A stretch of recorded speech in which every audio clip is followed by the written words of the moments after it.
Assalamualaikum warahmatullahi wabarakatuh. Waalaikumsalam warahmatullahi wabarakatuh.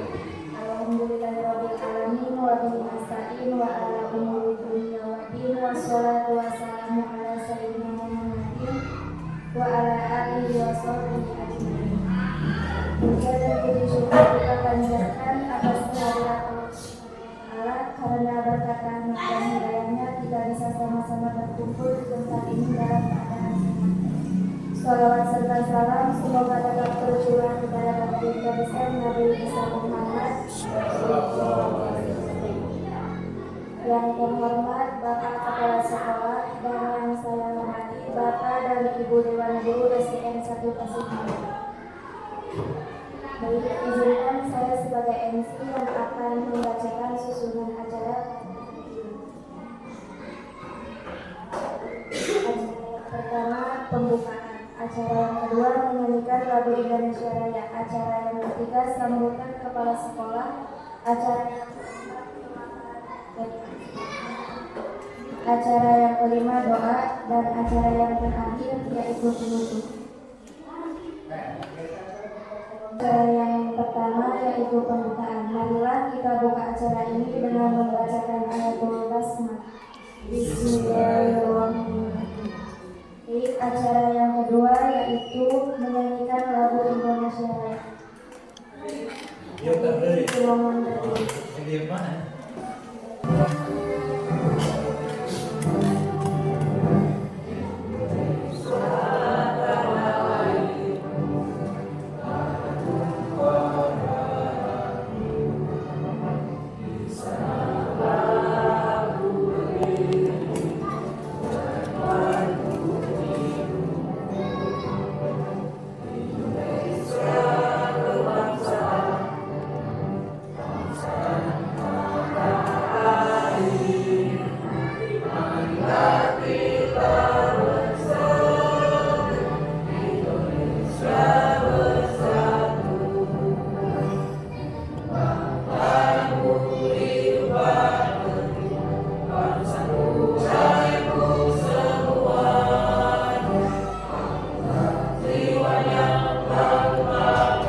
Bismillahirrahmanirrahim. Assalamualaikum warahmatullahi wabarakatuh. Alhamdulillah. Wabarakatuh. Yang saya hormati rekan-rekan guru SD Pasir Langkat, yang saya hormati pula guru yang sekarang sebagai calon guru pemenang. Baik, pertama marilah kita panjatkan puji syukur kepada Allah Subhanahu wa Ta'ala karena segala taufik hidayahnya sehingga kita di siang hari ini masih bisa berkumpul dalam rangka deklarasi aksi dan menurut satu.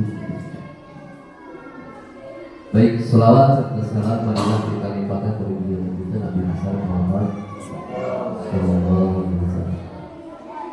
Baik, untuk acara sambutan ini saya akan berdebat hanya menyampaikan apresiasi yang besar-besarnya kepada calon guru penggerak yang sudah melaksanakan aksi nyata ini yang pertama kali yaitu itu menurut 1.4 ya. Mudah-mudahan acara ini berjalan dengan lancar ya, tidak ada hal-hal. Terus karena kalau saya kaji guru penggerak ini itu sebagai motor perubahan ya, sebagai motor perubahan di dunia pendidikan. Ini sangat bagus dengan adanya program guru penggerak karena bisa kita berubah sistem ya, terutama yaitu di bidang KBM, kegiatan belajar mengajar. Jangan sampai siswa jenuh, bosan ya untuk melaksanakan kegiatan KBM di kelas, karena monoton terus pembelajarannya, baca tulis kadang-kadang diktek ya.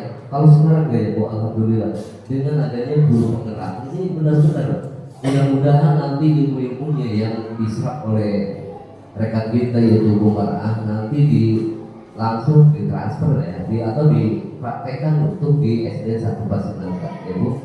Jangan sampai nanti dipendam, disimpan, nanti dialihkan ke sana. Di sini dulu ya, kita buktikan di sini dulu. Apalagi kita ya, jangan kita hanya duduk, tapi tetap harus menyerap ilmunya dari Ibu Marah ya, karena Ibu Marah yang udah lolos di tahapan seperti calon guru penggerak ya. Kita serap ya, jangan santai, kita ubah sistem, ikuti ya. Mungkin kita kan apalagi maaf ya ada baru lulusan yang dari SLPA ya kan, belum ada pengalaman untuk mengajar ya, hanya baru pengalaman, bahkan tidak ada pengalaman di SMA itu pembelajaran untuk mengajar itu nggak ada ya Bu. Makanya alhamdulillah dengan adanya ini, apalagi yang langsung dipraktekkan dengan aksi nyata ini, kita serap ilmunya ya. Mudah-mudahan bermanfaat bagi kita ya. Mungkin itu aja dari saya, kurang lebihnya saya mohon. Wassalamualaikum warahmatullahi wabarakatuh. Cara yang keempat yaitu pemekaran materi aksi nyata yang akan dilakukan oleh Ibu Marah saya sebagai narasumber. Kepada Ibu Marah Assalamualaikum warahmatullahi wabarakatuh. Waalaikumsalam. Alhamdulillahirrahmanirrahim wa bihi nasta'in wa ala umuri dunya waddin. Assalatu wassalamu ala asyrafil anbiya'i wal mursalin wa ala alihi wa sahbihi ajma'in, amma ba'd. Yang terhormat Bapak Kepala Sekolah SDN 1 Pasinangka yang sudah begitu luar biasa, sangat mendukung sekali kepada saya dan juga kepada rekan-rekan semuanya tentunya. Dan tambah pula kepada rekan-rekan guru-guru hebat semuanya SDN 1 Pasinangka yang saya cintai dan yang saya banggakan. Pertama-tama marilah kita panjatkan puja dan puji syukur kita kepada Allah Subhanahu wa taala yang telah memberikan nikmat kepada kita semua, sehingga pada kesempatan kali ini kita bisa bertemu dalam acara diseminasi aksi nyata modul 1.4 budaya positif. Topik kali ini itu ada 6 topik yang akan kita bahas. Yang pertama adalah disiplin positif dan nilai-nilai kebajikan universal. Kedua, teori motivasi, hukuman dan penghargaan. Ketiga, keyakinan kelas. Keempat, kebutuhan dasar manusia dan dunia berkualitas. Dan yang kelima, restitusi atau 5 posisi kontrol dan restitusi segitiga restitusi. Topik yang pertama itu adalah disiplin positif dan nilai-nilai kebajikan universal. Namun sebelum kita melanjut ke topik berikutnya,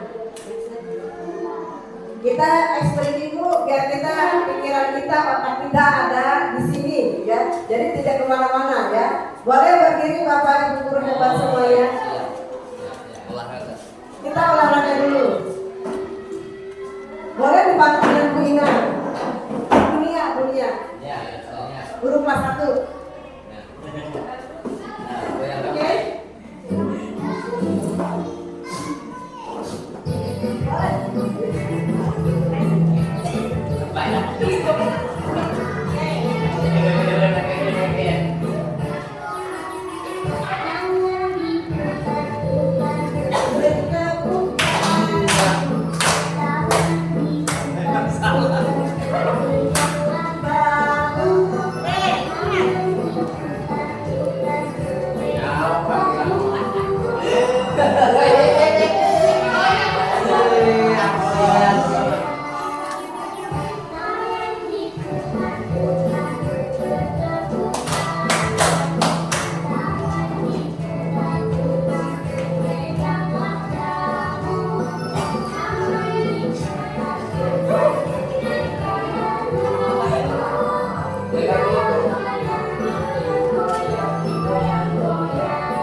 digoyang-goyang.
Pasukan Kehajar Dewantara. Siap. Pasukan Kehajar Dewantara. Siap. Menjadi manusia merdeka.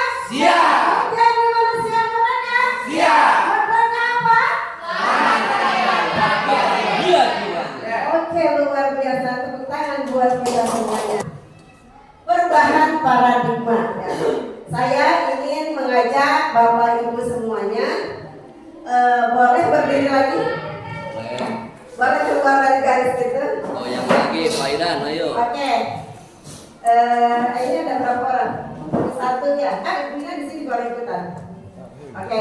Jadi saya mengharapkan kerjasamanya dari ibu semuanya. Yang satu yang grup A sebelah sini ya. Grup A itu adalah Bapak dan Ibu, silakan kepalkan tangan Bapak dan Ibu. Bayangkan di dalam tangan Bapak dan Ibu itu ada benda yang sangat berharga, yang orang lain tidak boleh memegangnya dan orang lain tidak boleh mengambilnya. Berarti dikepalkan sebuah kelompoknya, paham? Dan kelompok B silakan berusaha semaksimal mungkin agar tangan yang ada di kelompok A itu terbuka. Boleh dengan cara merayunya, boleh dengan merayu secara paksa. Bagaimana kelompok A itu terbuka? Paham ya? Boleh, silakan dimulai. Ayo silakan Pak.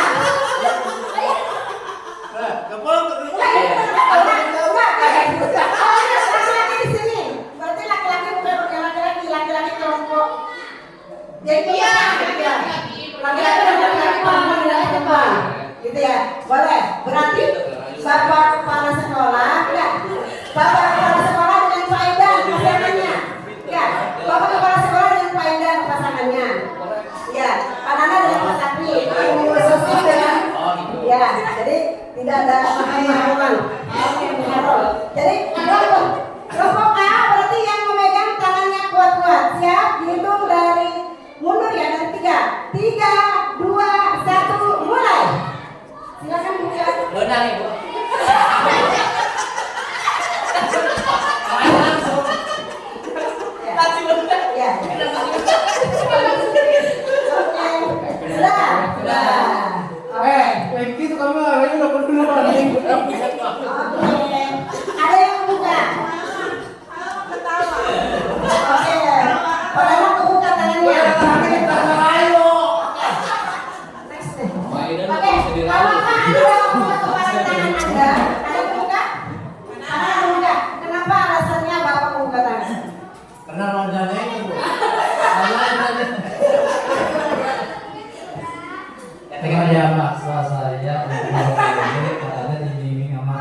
Ini sama hadiah. Oh, iya. Saya mau aja gitu. Oh, gitu. Tanya kayaknya enggak? Faedah, buka tangannya nggak? Enggak. Kenapa? Alasannya bukannya? Yang pertama saya takut merayunya galak banget nggak sesuai dengan rayuannya. Itu aja lah. Oke, tepuk tangan buat kita semuanya. Nah, ini ada yang bisa membuka tangan dan ada juga yang tidak bisa membuka tangan. Nanti kita jawabannya berikutnya. Yang kedua, dalam kegiatan ini sesungguhnya siapa yang memegang kendali kontrol untuk membuka atau menutup tangan kita? Siapa sih, gitu kan? Apakah yang mengontrol itu orang lain atau ke siapa? Next dulu, belum. Nah, di sini yang mengontrol kita itu membuka tangan atau menutup tangan kita siapa tadi? Diri kita sendiri. Kita sendiri harus. Iya, nggak mungkin kita paksa. Orang panahnya juga tidak mungkin dia membuka tangannya tanpa ada naluri dalam hatinya untuk membuka tangan itu sendiri. Paham nggak? Jadi kalau misalkan panahnya dipaksa secara apapun, kalau dia tidak mau membuka tangannya tadi, dia tidak akan bakalan membuka tangannya. Karena dia cuma rela dan ikhlas membuka tangannya sehingga Mas Afri tidak mudah untuk membuka tangannya tersebut. Begitu pula dengan ya, di sini ada setiap manusia adalah pemegang kontrol atas dirinya, gitu ya. Perubahan paradigma dari kontrol atau dari ilusi. Nih, guru dapat mengontrol murid, fakta atau ilusi? Bisa enggak guru mengontrol murid? Fakta. Harus bisa. Harus bisa. Dari kontrol itu adalah ilusi. Kenapa? Karena dengan ilusi tadi, distrasi tadi kita bermain memegang buka tangan, yang mengontrol diri kita itu adalah diri kita sendiri, bukan orang lain. Berarti guru tidak memegang kalau tidak dapat mengontrol murid. Walaupun eta murid kurang bicara kanan, ya, dibentak-bentak, kalau dia tidak mau berubah dalam dirinya untuk disiplin, untuk lebih giat belajar, tidak mungkin murid itu akan berubah. Mungkin saja dia berubah, tetapi berubahnya itu bisa saja karena untuk menghindari hukuman, karena untuk menghindari ketidaknyamanan. Daripada katanya saya dihukum lagi, mendingan saya rajin aja lah. Mungkin seperti itu. Yang mengontrol diri kita itu intinya adalah diri kita sendiri. Selanjutnya, bahwa kritik dan membuat orang merasa bersalah dapat melemahkan karakter. Betul atau tidak? Bahwa kritik dapat membuat orang merasa bersalah dan melemahkan karakter. Betul. Betul.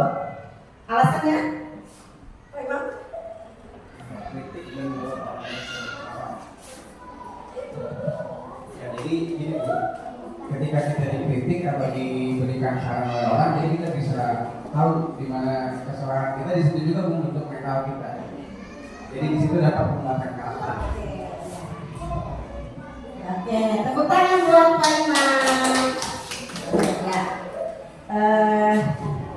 bagus jawabannya.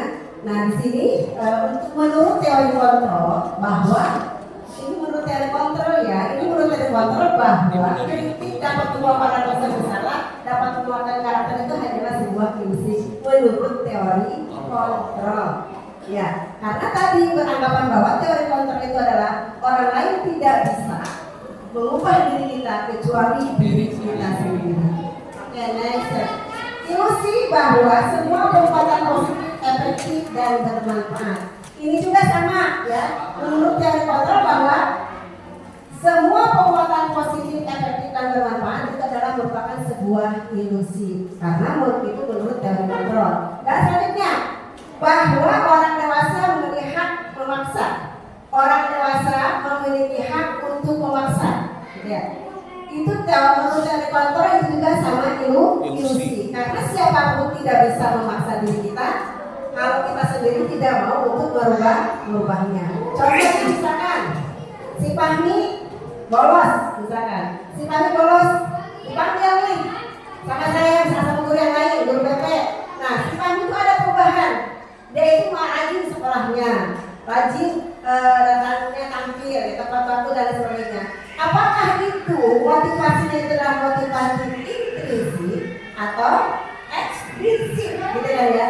Karena kalau dia motivasinya adalah karena dia takut dihukum, berarti adalah motivasi ekstrinsik. Berarti tetap yang mengontrol itu adalah tetap diri kita sendiri.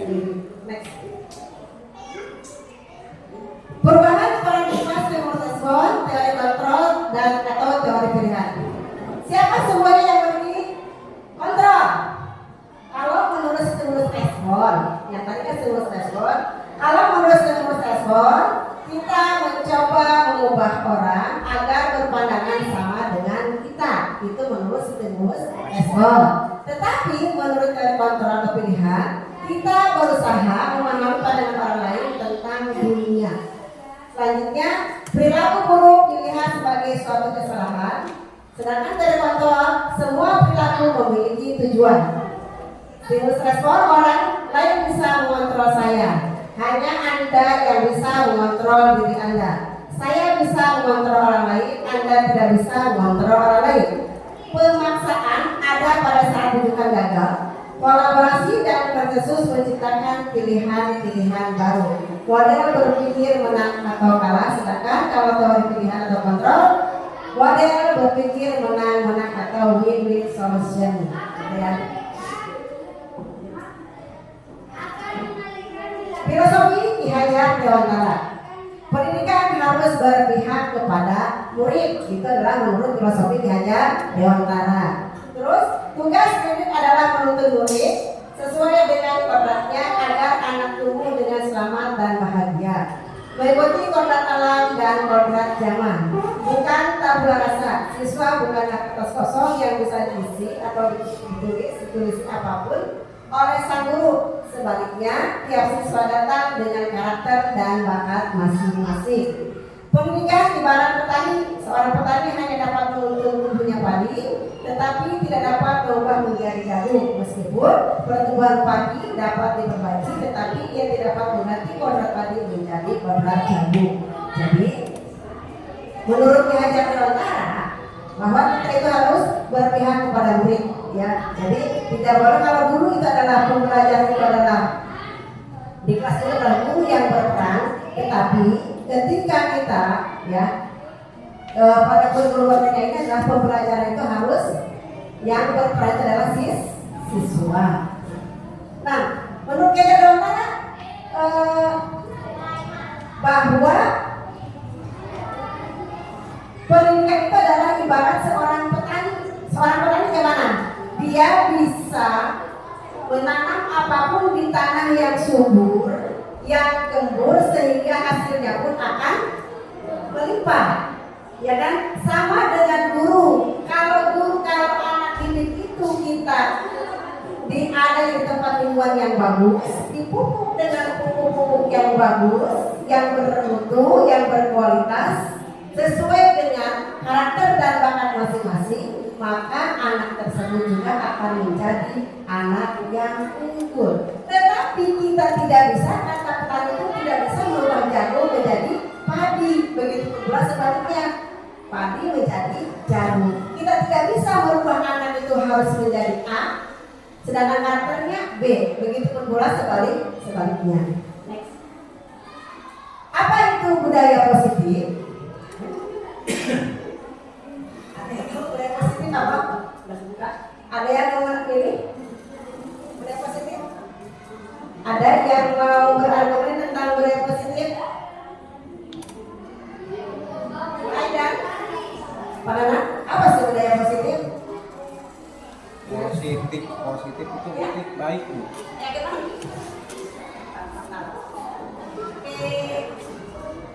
Dari kata positif ya, positif itu kan budaya positif itu budaya yang baik untuk diterapkan sekolah. Luar biasa. Betul sekali.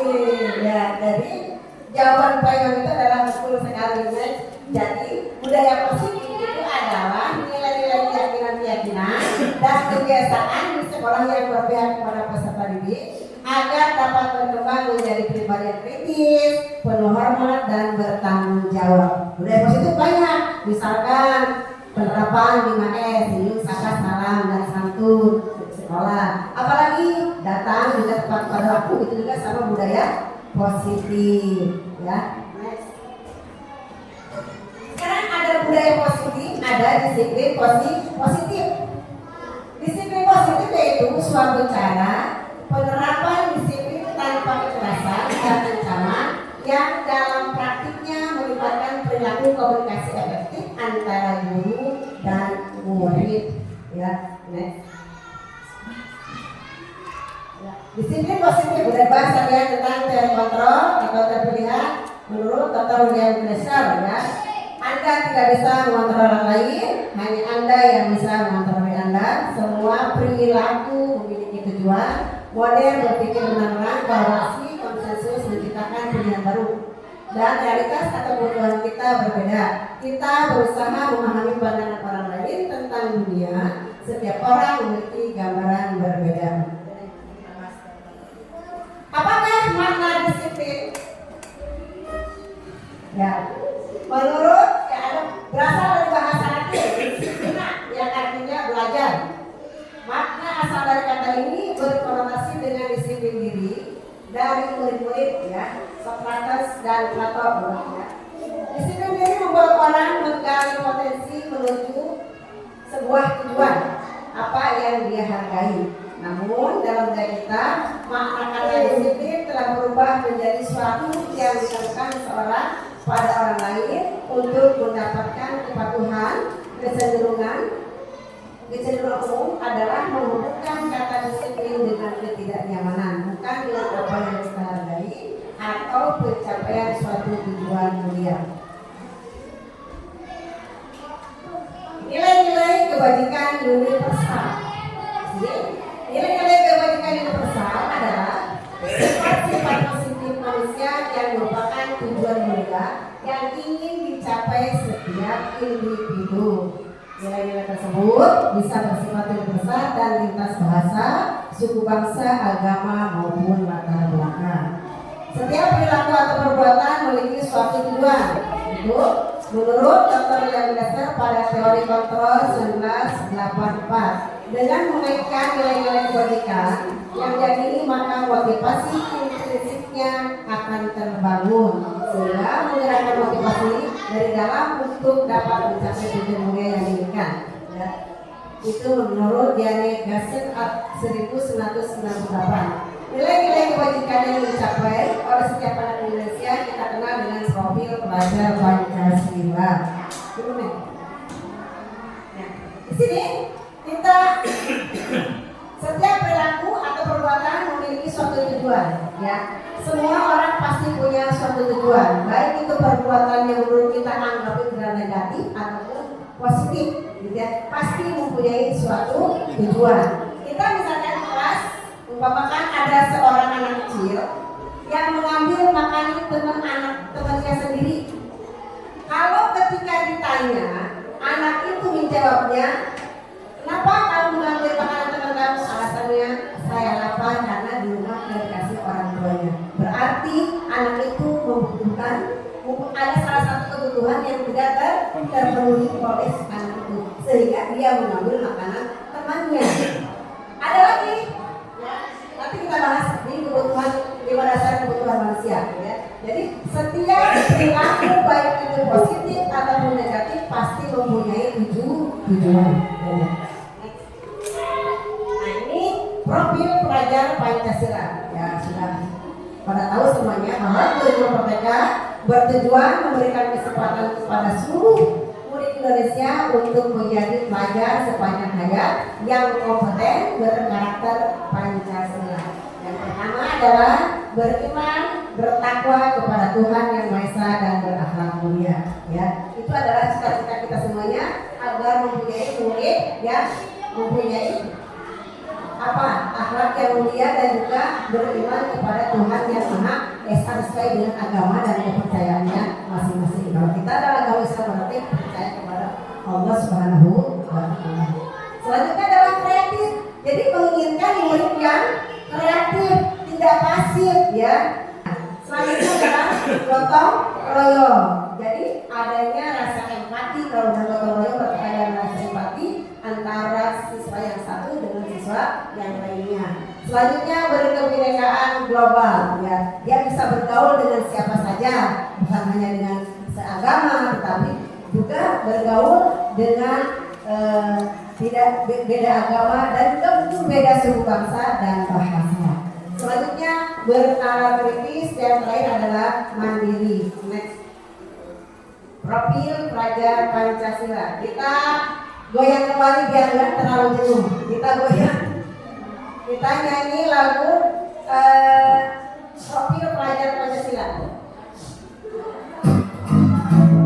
Oke, mulai teman. Kenapa?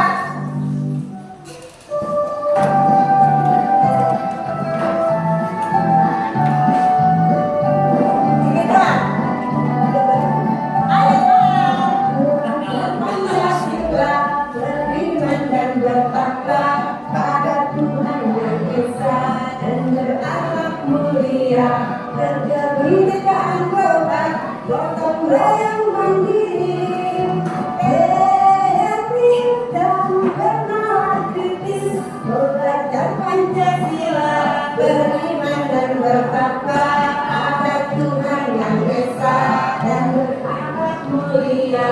Berkebinekaan global, gotong royong mandiri, kreatif dan bernalar kritis. Lagi sekali lagi, masih jenuh. Sekali lagi.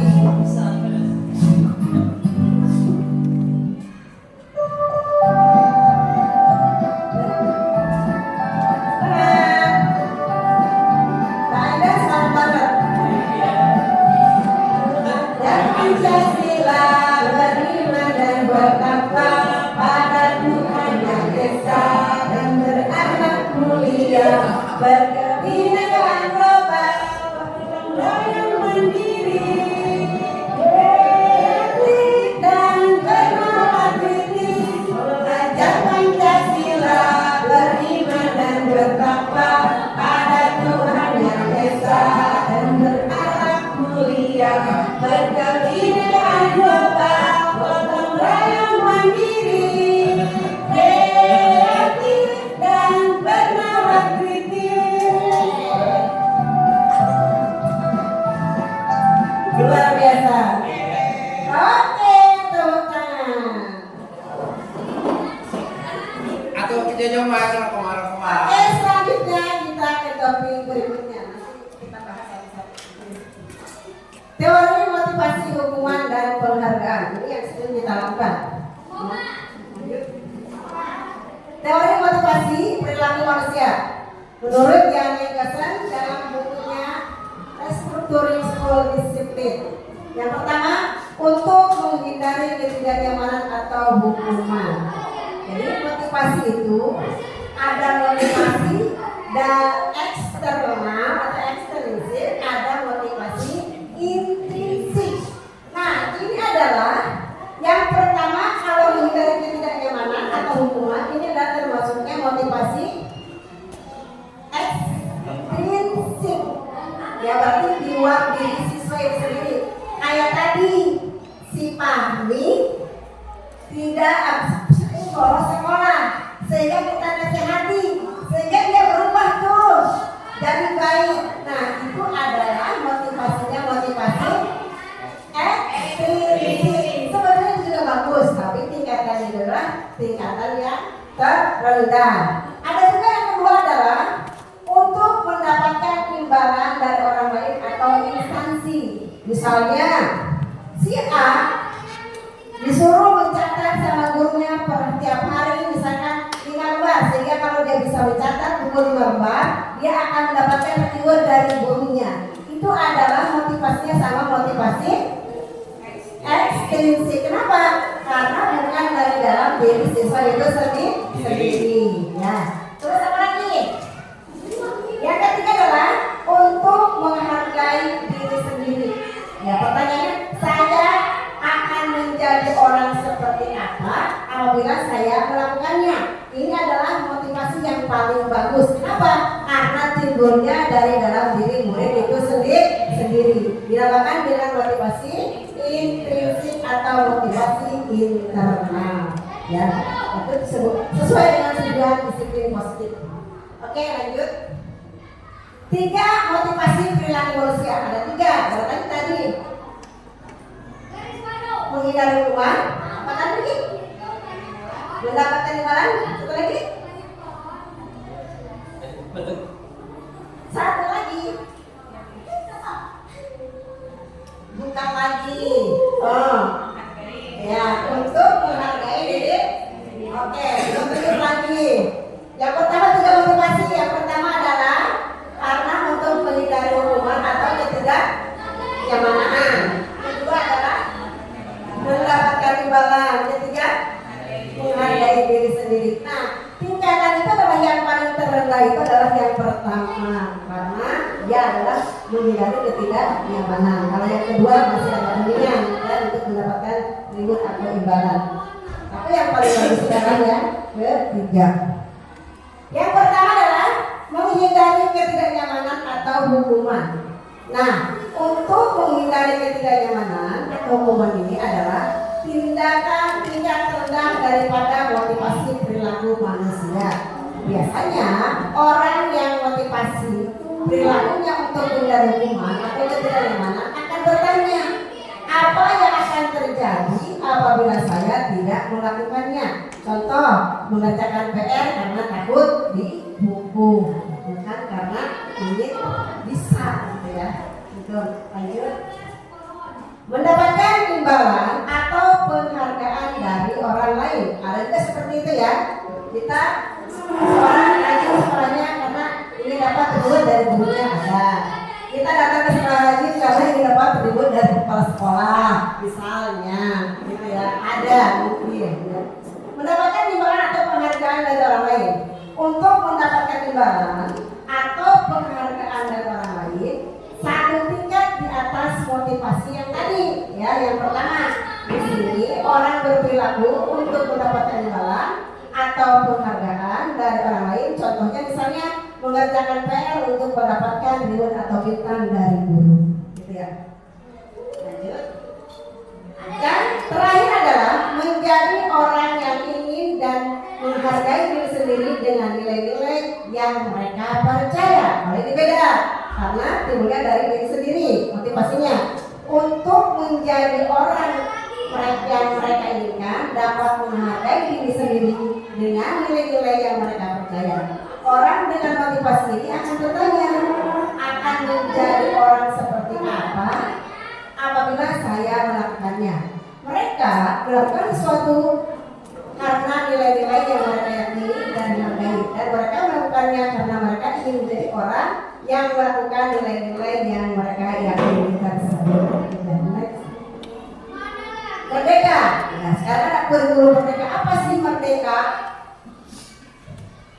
Jelas ya, udah empat. Kita baca aja ya. Merdeka menurut Kitab Dewantara itu, merdeka itu artinya tidak hanya terlepas dari perintah, akan tetapi juga cakap buat memerintah diri sendiri. Orang kan nggak suka diperintah oleh orang lain. Jadilah orang yang mau memerintah diri kita sendiri ke hal-hal yang positif. Okay, next. Pertanyaan pemantik, setuju atau tidak setuju? Hukuman dapat mendisiplinkan anak, setuju atau tidak setuju? Hukuman tidak setuju. Tidak setuju. Alasannya?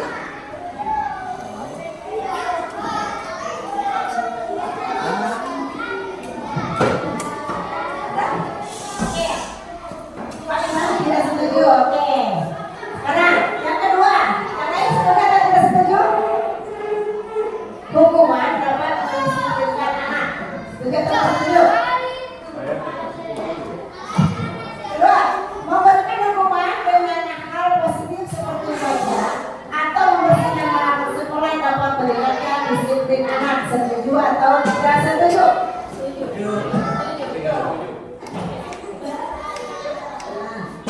Memberikan penghargaan dapat meningkatkan motivasi belajar anak. Setuju atau tidak setuju? Alasannya dong. Satu setuju semuanya, berarti alasannya.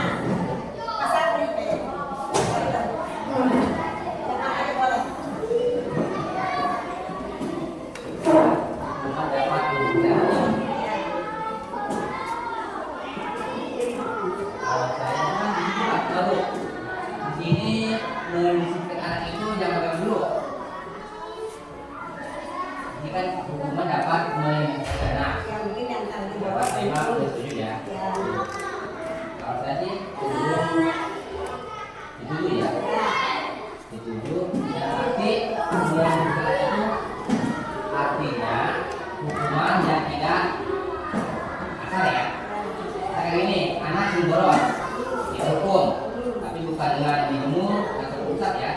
Kita kasih hukuman misalkan dia bunuh, kalau misalkan ke depan membaca misalkan, supaya dijerat, artinya dia mengulang hal yang tidak baik.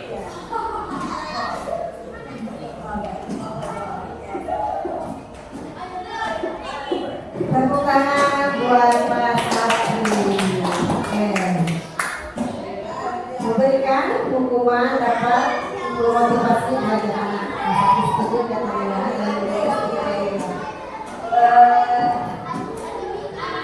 nanti kita bahas lagi misalnya ada selanjutnya. Nanti kita bahas apabila yang Bapak bicarakan setuju atau tidak setuju.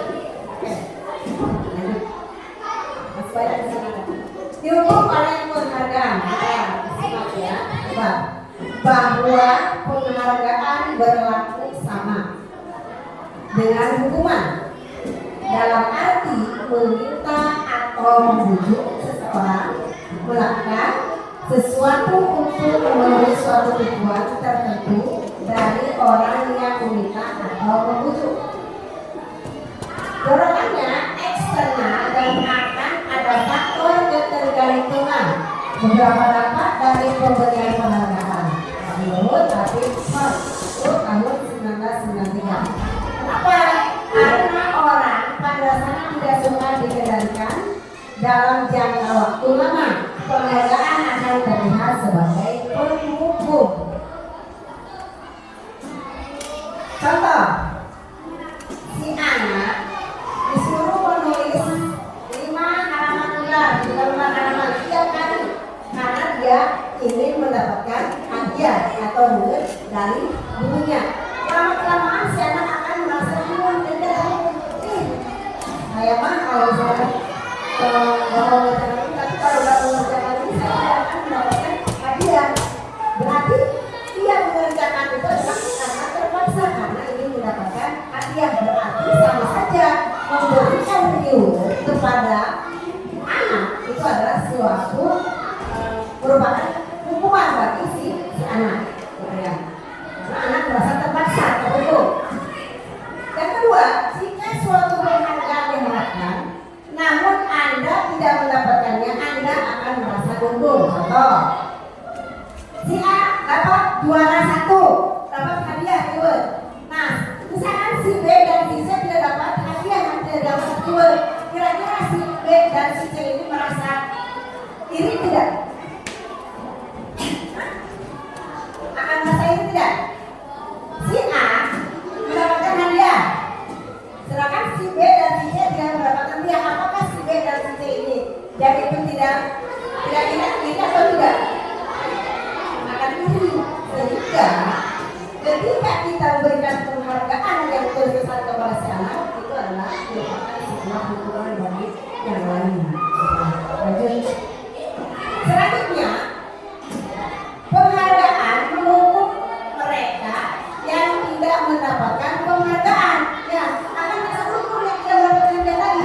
Ya, mesti ada manis apalagi kelas 1 biasanya. Kalau dia tidak mendapatkan hadiah, ibu kamu menerima hadiah, gitu kan? Dia ngasih kepada orang tuanya. Karena itu tadi, karena dia merasa terhukum oleh penghargaan yang didapatkan oleh temannya itu tadi. Selanjutnya, memberikan penghargaan dan hukuman adalah hal yang sama karena keduanya mencoba mengendalikan perilaku seseorang. Kita memberikan penghargaan kepada si A untuk disiplin. Misalkan ketika yang disiplin hari Senin datang tepat waktu, misalkan akan dikasih reward. Itu sebetulnya kita sedang menghukum anak. Kenapa? Intinya antara memberikan imbalan dan kita menghukum itu adalah sama-sama untuk memberikan diri anak.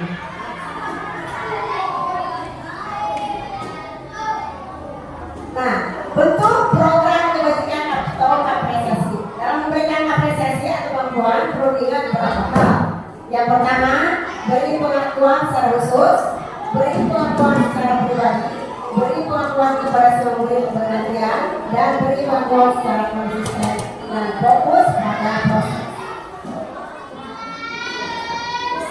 Contoh pengakuan atau apresiasi kebajikan. Contoh yang saya ini, pembuka nilai kebajikan dan situasi. Kemarin saya perhatikan rasa empatimu besar sekali pada saat menolong murid di kelas kita. Nah, ini adalah merupakan sebuah contoh apresiasi kepada siswa atau kepada siapapun. Apa nilai kebajikannya? Rasa empati, ya. Saya menghargai kepedulianmu. Nah, pada saat kamu kepada teman-teman kamu di tugas kelompok. Kebajikannya apa? Nilai kebajikannya kepedulian. Next. Tadi semangat. Hukuman. Nah, hukuman bersifat tidak terencana atau tiba-tiba. Ada anak atau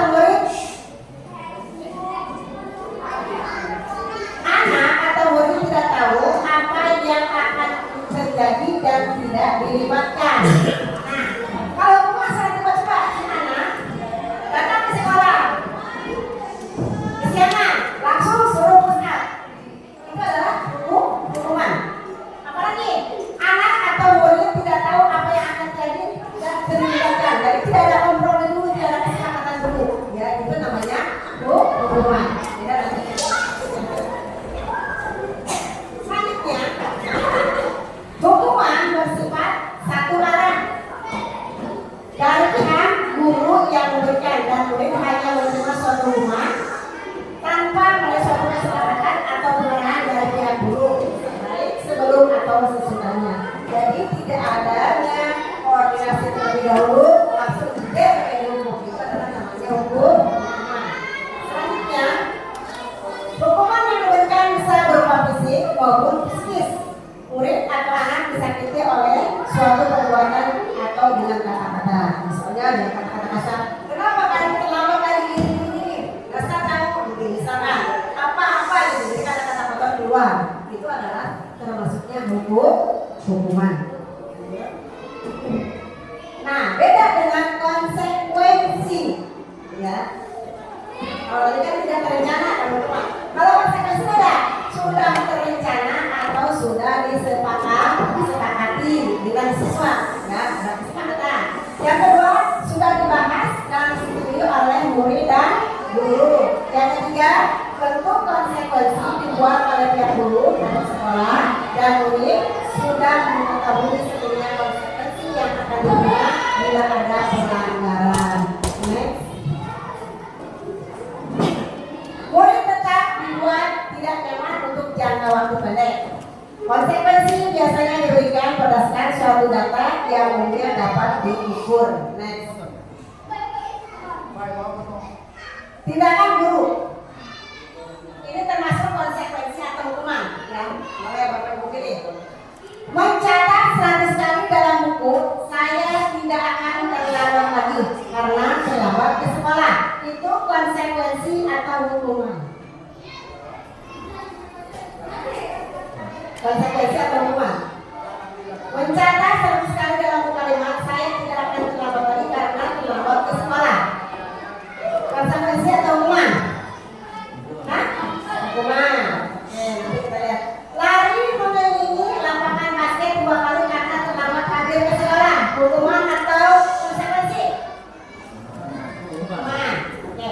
Murid diminta untuk push-up 15 kali karena tidak menggunakan masker ke sekolah. Hukuman atau konsekuensi? Ya. Konsekuensi atau hukuman? Murid diminta push-up 15 kali karena tidak menggunakan masker ke sekolah. Hukuman atau konsekuensi?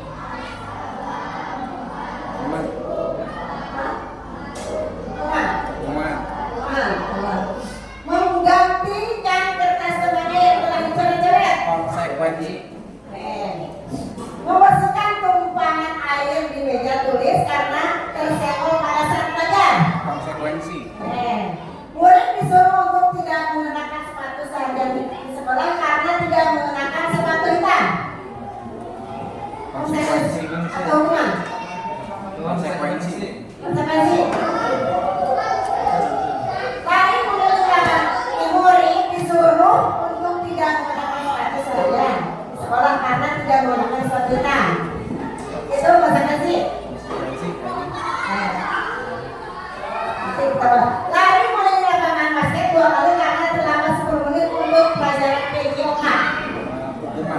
Hukuman. Coba next. Ini adalah. Nah, jawabannya ini seperti ini. Sudah salah. Terbalik. Oke, next. Perbedaan hukuman dan konsekuensi, ada perbedaannya antara hukuman dan konsekuensi seperti yang dibahas tadi ya. Sesuatu yang menyakitkan, yang harus terjadi. Kalau itu hukuman. Tapi kalau konsekuensi, sesuatu harus terjadi tidak menyakitkan, gitu ya. Membuat anak sakit fisik untuk jangka waktu lama, membuat anak merasa tidak nyaman dalam jangka waktu pendek kalau konsekuensi. Karena kalau konsekuensi itu sudah dibahas terlebih dahulu dengan anak, gitu ya, sehingga anak-anak itu tahu kalau kesalahan ini, oh saya akan berbuat seperti ini, gitu. Konsekuensinya seperti ini. Lanjut, anak memiliki kedisiplinan, anak menghargai disiplin, paksaan, stimulus tanggapan, mendorong anak menyakiti diri sendiri, mendorong anak agar mudah menyesuaikan diri, konsep diri yang buruk, konsep diri yang baik, anak belajar untuk menyembunyikan kesalahan, anak belajar untuk mematuhi peraturan, marah, merasa bersalah, dipermalukan, merasa tidak dihargai, dan konsekuensinya kehilangan hak, dibuat tidak nyaman dan diasingkan untuk sementara. Ya. Apa itu restitusi?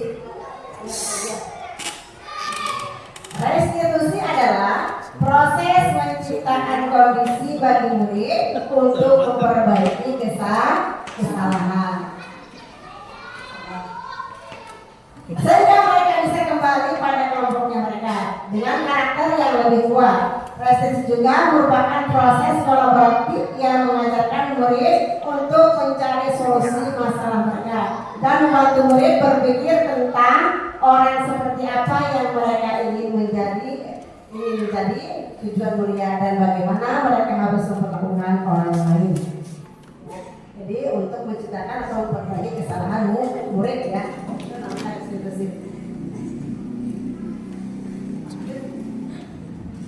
Identitas gagal, identitas sukses, hukuman, disiplin, konsekuensi, dan restitusi. Kalau hukuman, sesuatu yang menyakitkan harus dibahas langsung. 9 ciri-ciri restitusi. Yang pertama, bukan untuk menebus kesalahan, namun untuk belajar dari kesalahan. Jadi bila ada restitusi, nanti siswa dia menyadari kesalahannya, saya harus seperti ini dan seperti ini. Memperbaiki hubungan, tawaran bukan paksaan. Restitusi menuntut untuk melihat ke dalam diri. Restitusi mencari kebutuhan dasar yang mendasari tindakan. Restitusi diri adalah cara yang paling baik. Restitusi fokus pada karakter bukan tindakan. Restitusi fokus pada solusi. Restitusi mengembalikan murid yang berbuat salah pada kelompoknya. Jadi kita lihat tuh anak ini misalkan dia mencuri, alasannya apa, ya, apakah sesuai dengan keyakinan yang dia anut dan lain sebagainya, sehingga anak mau mengubah dirinya sendiri menjadi lebih baik. Next, topik 3, keyakinan kelas. Nah, sebelum kita belajar, sebenarnya kita biar murid itu tertib, biasanya kita membuat namanya keyakinan kelas atau kesepakatan kelas, gitu ya. Nah, mengapa keyakinan kelas? Mengapa tidak peraturan kelas? Ya, nilai-nilai kebajikan universal yang disepakati secara tersirat dan tersurat lepas dari latar belakang suku, negara, dan bahasa maupun agama akan lebih motivasi seseorang seseorang dari dalam lebih tergerak dan bersemangat untuk menjalankan keyakinan daripada hanya sekedar mengikuti serangkaian peraturan tertulis tanpa makna. Pembentukan keyakinan kelas. Nah, di sini Bapak Ibu mungkin sudah pernah membuat keyakinan kelas ya di kelas.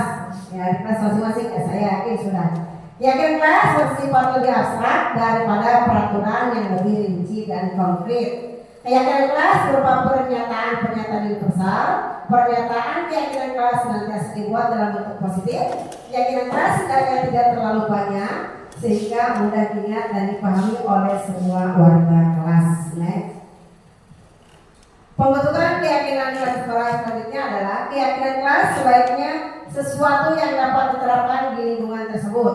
Semua warga kelas hendaknya ikut berkontribusi dalam pembuatan keyakinan kelas lewat kegiatan curah pendapat dan bersedia meninjau kembali keyakinan kelas dari waktu ke waktu. Next. Yang mana yang merupakan keyakinan kelas? Datang tepat waktu, mengucapkan salam, menjaga kebersihan, berdoa sebelum sesudah kegiatan, aktif dalam pembelajaran. Yang mana? Kesepakatan kelas yang mana? Yang keyakinan. Kalau kebersihan berarti kalau kami guru dan murid saling menyayangi. Itu apa itu di situ? Keyakinan kelas, keyakinannya. Sebelah kanan. Ya? Yang sebelah kanan keyakinan kelas. Yang sebelah kanan keyakinan kelas. Iya, yang background putih. Oh gitu. Datang tepat waktu menggunakan mengucapkan salam. Kami murid yang semangat dalam belajar, kami murid yang peduli dengan teman-teman. Berarti ini adalah peduli dengan empati ya, dengan empati ya. Jadi keyakinan adalah empati, saling menyayangi dan saling menghargai. Lanjut next. Peraturan selalu kembali ke buku tempat. Selalu kembalikan buku ke tempatnya, itu adalah peraturan. Dilarang mengganggu orang lain, hadir di sekolah 15 menit sebelum pembelajaran. Dilarang melakukan kekerasan, dilarang menggunakan narkoba bergantian atau menunggu giliran. Gunakan masker, jangan lari ke kelas atau koridor. Sedangkan keyakinan kelas apa? Tanggung jawab, selalu kembalikan buku ke tempatnya. Berarti keyakinannya adalah tanggung jawab ya. Menghormati orang lain, dilarang mengganggu orang lain. Berarti keyakinan kelasnya adalah menghormati orang lain. Hadir di sekolah 15 sebelum pembelajaran, berarti menghormati orang lain atau berkomitmen ya. Dilarang melakukan kekerasan, berarti keselamatan, menghargai orang lain. Dilarang menggunakan narkoba, berarti adalah keyakinannya adalah tentang kesehatan. Bergantian atau menunggu giliran, berarti menghormati orang lain untuk bersabar juga. Gunakan masker, apa itu? Berarti keyakinannya kesehatan dan keselamatan, ya kan? Karena kalau misalkan kita nggak pakai masker, akan kena debu, ya sehingga akan mengundang penyakit. Jangan berlari di kelas atau koridor. Itu adalah keyakinannya apa? Keselamatan dan keamanan. Next. Ini adalah ketika saya sedang menggunakan ketika saya membuat keyakinan kelas dengan siswa ya. Pelajaran ada namanya bahasa Inggris. Kita buat keyakinan kelas terlebih dahulu ya. Ya. Silakan nanti Ibu kasih kertasnya. Jadi kalian tulis keyakinan kelas kalian. Misalkan di sini datang tepat waktu atau nanti kalian tulis di depan kelas kalian biar tertib, biar aman, pengennya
Datang tepat pada waktunya. Memakai pakaian rapi. Ya, itu ya apa? Oke, mentaati jadwal piket. Apa lagi?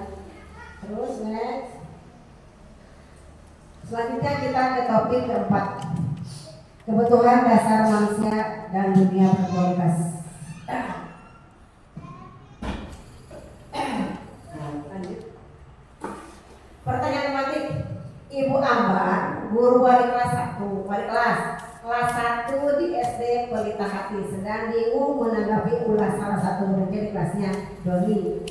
Beberapa anak di kelas 1 telah datang padanya dan mengeluh Doni seringkali meminta bekal makanan siang mereka dengan paksa. Jika Anda menghadapi situasi seperti Ibu Ambar, apa yang akan Anda lakukan? Menurut Anda, kira-kira apa alasan Doni melakukan hal tersebut? Ada yang menanggapi apa yang akan kita lakukan ketika kita melihat anak didik kita sering mencuri?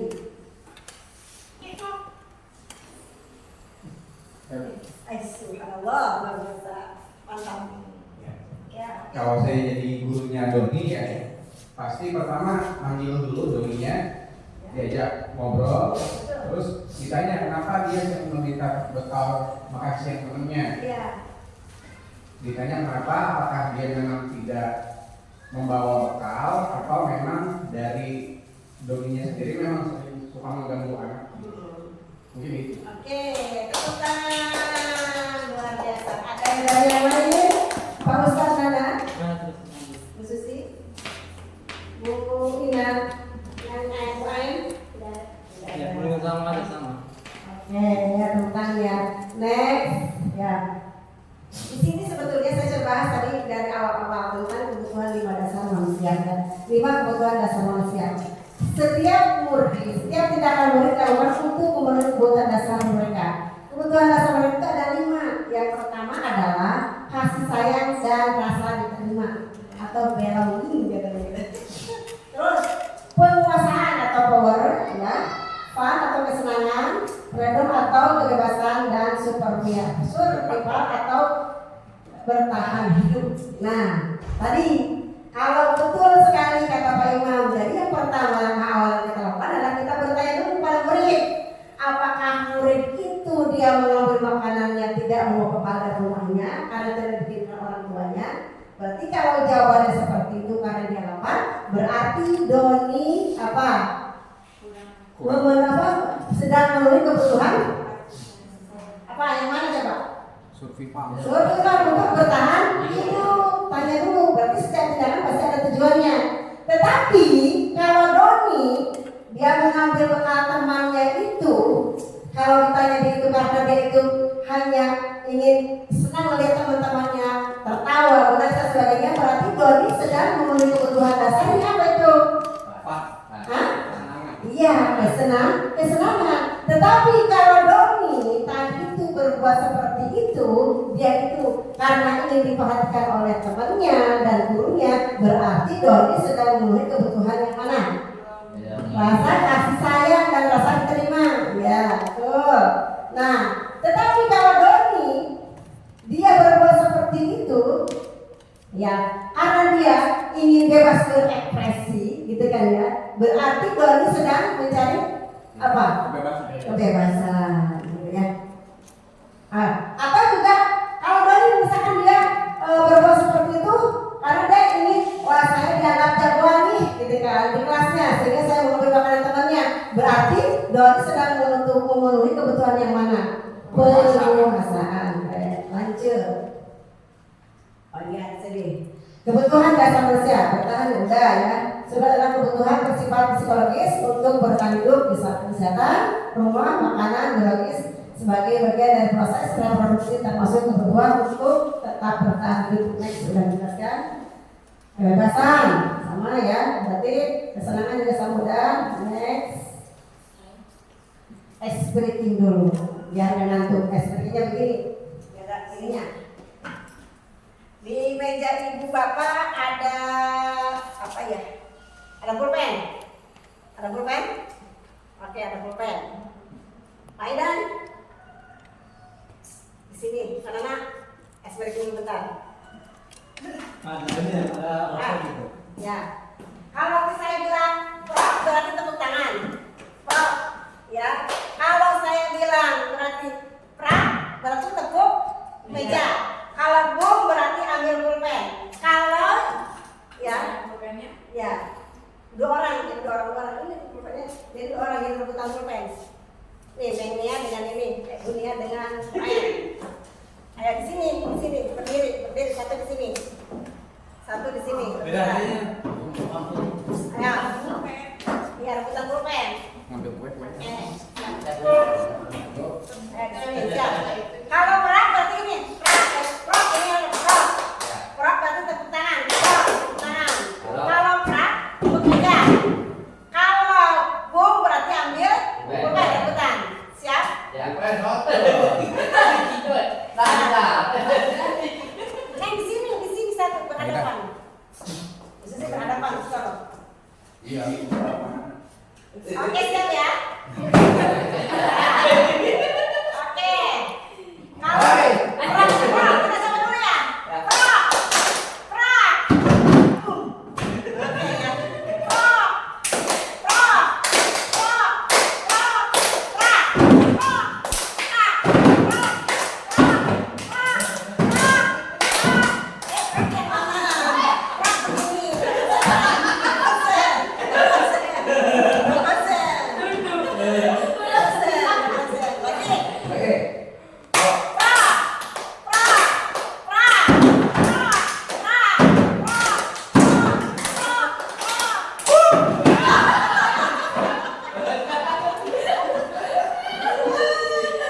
Prak. Gimana tuh?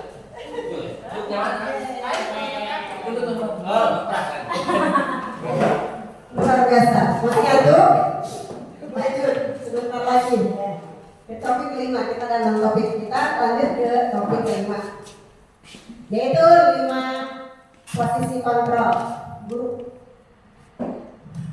Tadi udah dibahas ya di awal. Ada penghukum. Ada 5 posisi kontrol ya kan? Ada penghukum, ada pembuat rasa bersalah, ya, ada teman, ada apa? Konsekuensi dan ada manajer. Nanti kita bahas satu-satu. Kita penghukum terlebih dahulu. Seorang penghukum biasanya menggunakan hukuman fisik maupun verbal. Orang-orang yang menjalankan posisi penghukum senantiasa mengatakan bahwa sekolah memerlukan sistem atau alat-alat yang dapat lebih menekan murid-murid lebih dalam lagi. Nah, berarti kalau menghukum itu adalah menggunakan fisik maupun verbal. Fisik bisa saja mungkin dengan misalkan suruh berlari gitu ya, kan hukuman kita sering begitu ke anak ya. Atau juga dengan kata-kata verbal ya, dengan kata-kata yang tidak menyenangkan. Dasar kamu, misalkan kamu lagi kapan sih kamu sadarnya. Nah, kata-kata seperti itu kan sebetulnya adalah termasuk juga hukuman yang bersifat verbal. Lanjut. Yang kedua adalah pembuat rasa bersalah. Nah, pada posisi ini biasanya guru akan bersuara lebih lembut. Pembuat rasa bersalah akan menggunakan keheningan yang membuat orang lain merasa tidak nyaman, bersalah atau rendah diri. Contohnya misalkan, nah,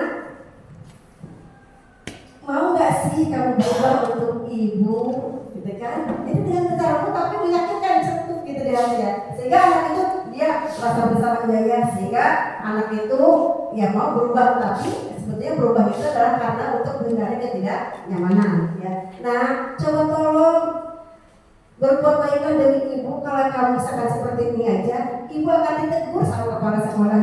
Nah, sehingga si anak tadi itu dia merasa bersalah. Itu adalah pembuat rasa bersalah. Lanjut, dari konteks selanjutnya adalah sebagai teman. Guru pada posisi ini tidak akan menyakiti murid, namun akan tetap berupaya menolong murid melalui persuasi. Posisi teman pada guru biasanya negatif ataupun positif. Positif di sini berupa hubungan baik yang terjalin antara guru dan murid. Guru di posisi ini teman menggunakan hubungan baik dan humor untuk mempengaruhi seseorang. Lanjut. Pemantau. Nah, pemantau berarti mengawasi. Pada saat ini kita mengawasi Kita bertanggung jawab atas perilaku orang yang kita awasi. Posisi pemantau berdasarkan pada peraturan dan konsekuensi dengan menggunakan sanksi atau konsekuensi. Kita dapat memisahkan hubungan pribadi kita dengan murid sebagai seorang yang menjalankan posisi pemantau. Contoh, misalkan udah ada kesepakatan, kalau kamu datang terlambat ke sekolah, maka nanti di kelas besok konsekuensinya kamu akan misalkan lari, gak apa-apa, karena sudah ada kesepakatan, kecuali tidak adanya kesepakatan tadi. Yang langsung datang ke sekolah langsung dihukum aja. Tetapi kalau dibuat kesepakatan terlebih dahulu antara si anak dengan guru, nah ini tidak dikatakan dengan menghukum, tetapi ini adalah dinamakan dengan pemantau atau konsekuensi. Kemarin contohnya pas upacara bendera, saya mengatakan yang tidak memakai sandal atau sepatu besok berdiri di depan. Siap? Setuju? Setuju anak-anak. Nah, anak-anak sudah mengatakan setuju, berarti adalah bukan termasuk hukuman, tetapi adalah konsekuensi. Lanjut. Nah, ini yang terbaik adalah harus dari seorang manajer. Nah, tadi sudah kita bahas ya tentang hukum, dasar bersalah, pemantau dan sekarang adalah manajer. Manajer adalah posisi di mana guru berbuat sesuatu bersama dengan murid, mempersilahkan murid mempertanggungjawabkan perilakunya, mendukung murid agar dapat menemukan solusi atas permasalahannya sendiri.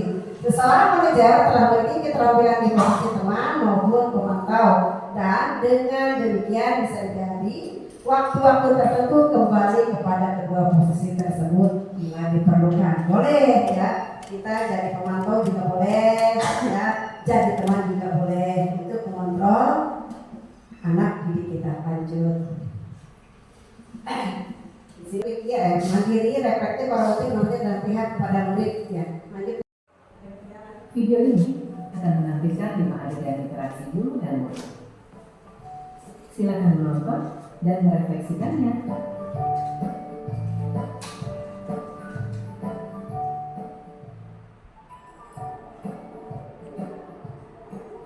Pagi anak-anak, silakan PR yang kemarin diberikan diletakkan di meja. Anton, kamu sudah mengerjakan belum? Belum mengerjakan saya, Bu. Kamu selalu ya mengerjain PR. Sekarang kamu duduk di depan, lalu tulis. Saya berjanji tidak akan mengulangi lagi. Saya berjanji akan berusaha menjadi murid yang rajin belajar sampai pelajaran saya selesai. Hukuman. Pagi anak-anak, hari ini ada tugas. Ada yang belum mengerjakan? Anton, kamu sudah mengerjakan? Belum, Pak. Kamu nggak kerjain tugas ya? Kamu mau jadi apa nanti? Kamu lihat sekolah sih? Coba bayangkan orang tuamu betapa kecewanya sama kamu. Kamu itu sudah kelas 5, harusnya bertanggung jawab sama dirimu sendiri. Maaf, Bu, saya terlambat. Ya udah, nanti jangan diulangi lagi ya. Kalau kamu rajin, ibu senang lihatnya. Ya, kemarin kali tepat waktu ya masuknya. Terus dulu dong, kita kan teman. Wah, jadi pelaku kembali lagi, Pak, ya.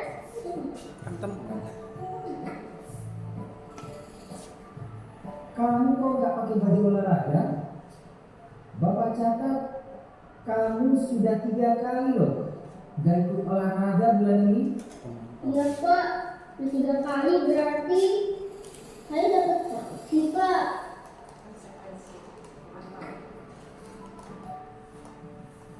Ini, Bu, saya mengumpulkan tugas. Maaf ya, Bu, saya terlambat mengumpulkan tugas. Kenapa kamu terlambat mengumpulkan tugas? Iya, Bu, saya kalau sore dengan ibu jaga warung, gak sempat mengerjain tugas. Kira-kira nih, apa yang bisa kamu perbaiki supaya kamu bisa mengerjakan tugas tepat waktu? Coba, kapan biasanya kamu membantu ibu jualan? Terkadang sampai di malam Bagaimana kalau kamu membuat jadwal? Kapan kamu akan mengerjakan tugas? Oh gitu ya Bu. Ya, coba deh Bu. Terima kasih Bu.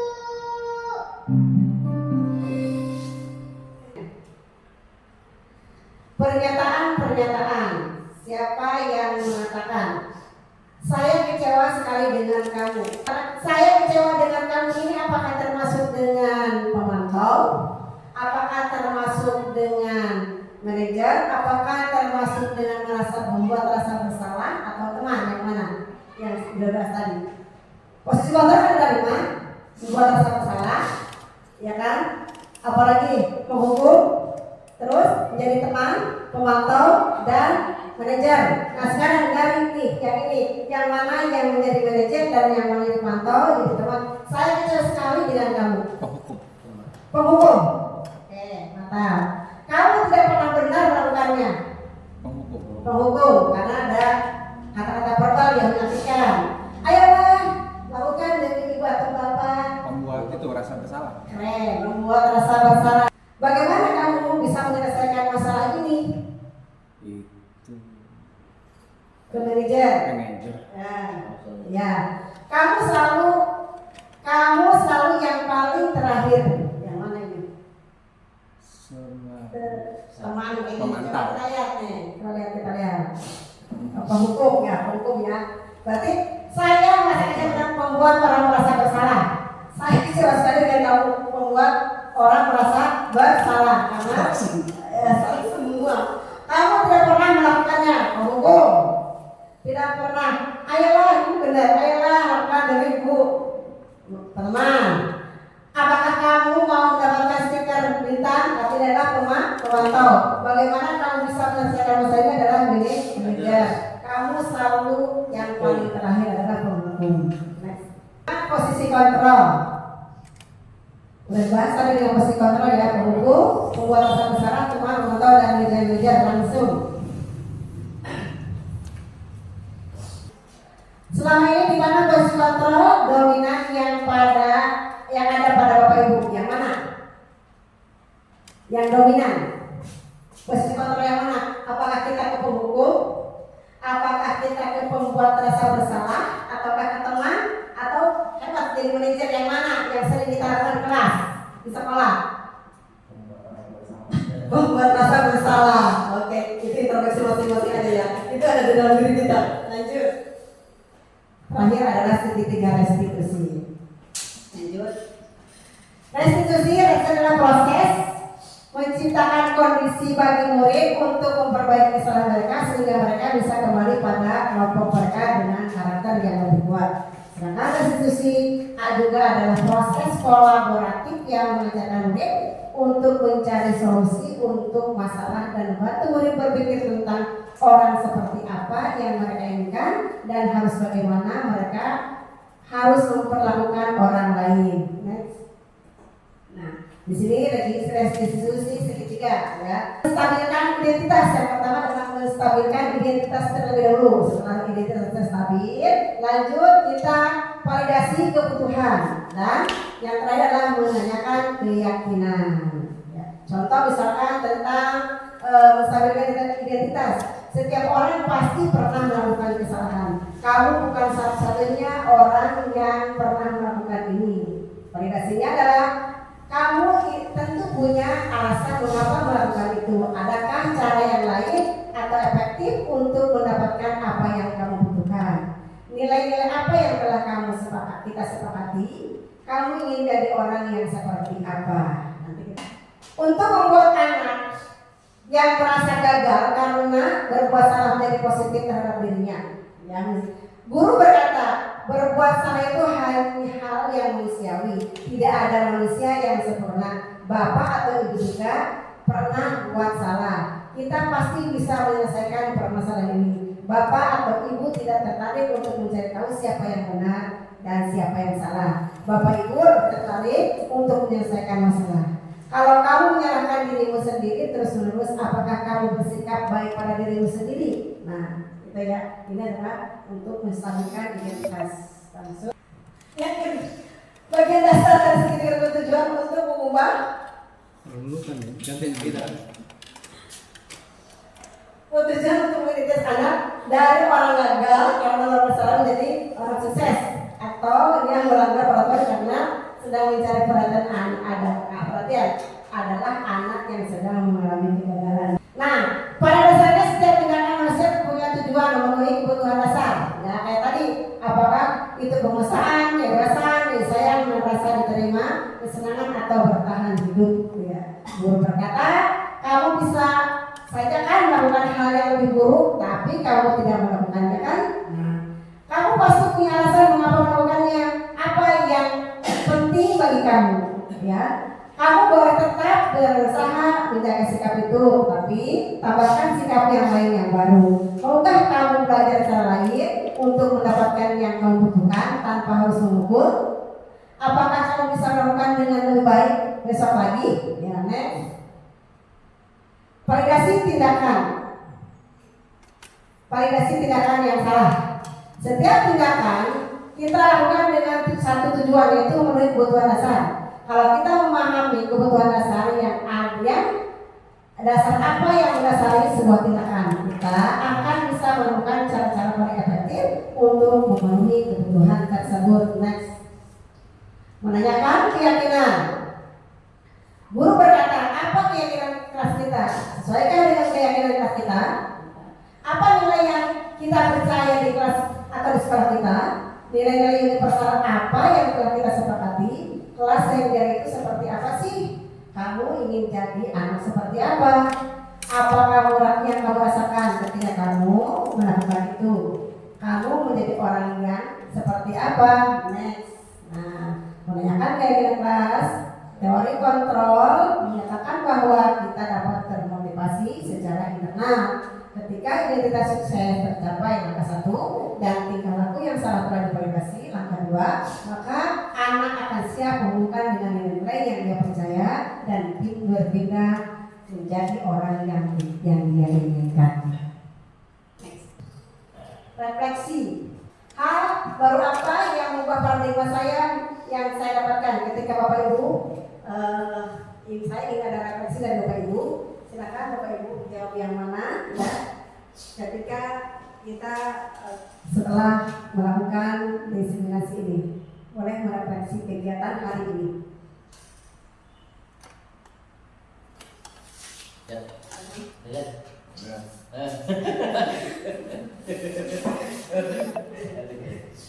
jadi hal baru apa yang mengubah paradigma saya yang saya dapatkan? Jadi pada hari ini Bu ya, setelah tadi pemaparan dari Ibu,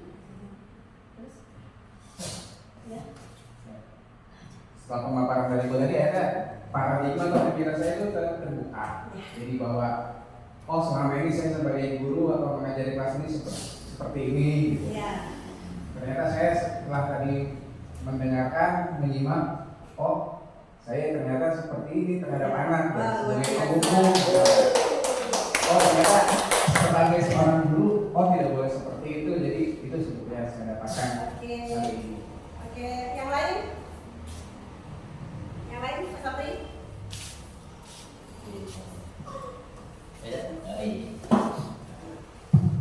Mungkin hampir sama dengan Imam. Cuma saya yang tadi mendapat pengetahuan ya, yang dia tahu, oh jadi guru ternyata seperti ini ya.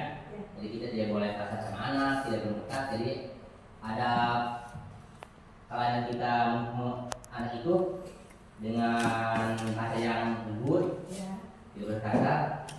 Intinya dengan mengikuti diseminasi ibu, menambah pengetahuan ke saya.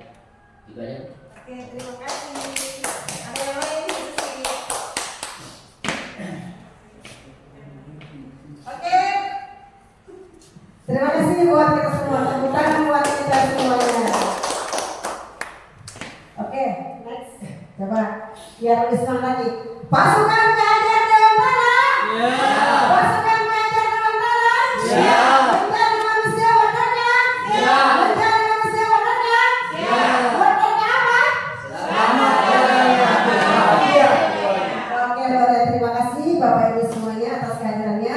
Mudah-mudahan destinasi donasi kali ini jadi bermanfaat buat kita semua, khususnya buat saya dan buat kita semua, dan mudah-mudahan kita mampu mendapatkannya, menerapkannya di sekolah kita. Amin ya rabbal alamin. Sa'ili billahi taufiq wal hidayah.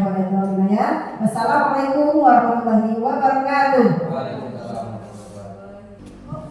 Acara yang kelima yaitu doa yang akan dipandu oleh Pak Ustadz Nana. Assalamualaikum warahmatullahi wabarakatuh. Waalaikumsalam.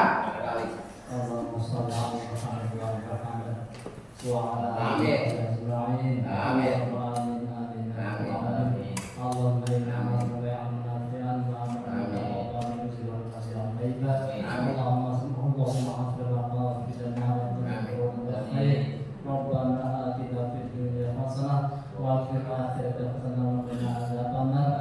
Wa sallallahu ala Muhammadin wa ala alihi wasallam. Bi fadlika subhana rabbika rabbil izzati wa salamun ala al-mursalin rabbil alamin.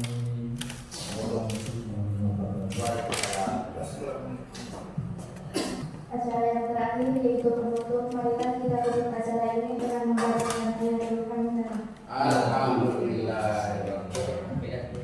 Saya sekali pamit undur diri, kurang lebihnya saya mohon maaf. Wassalamualaikum warahmatullahi wabarakatuh.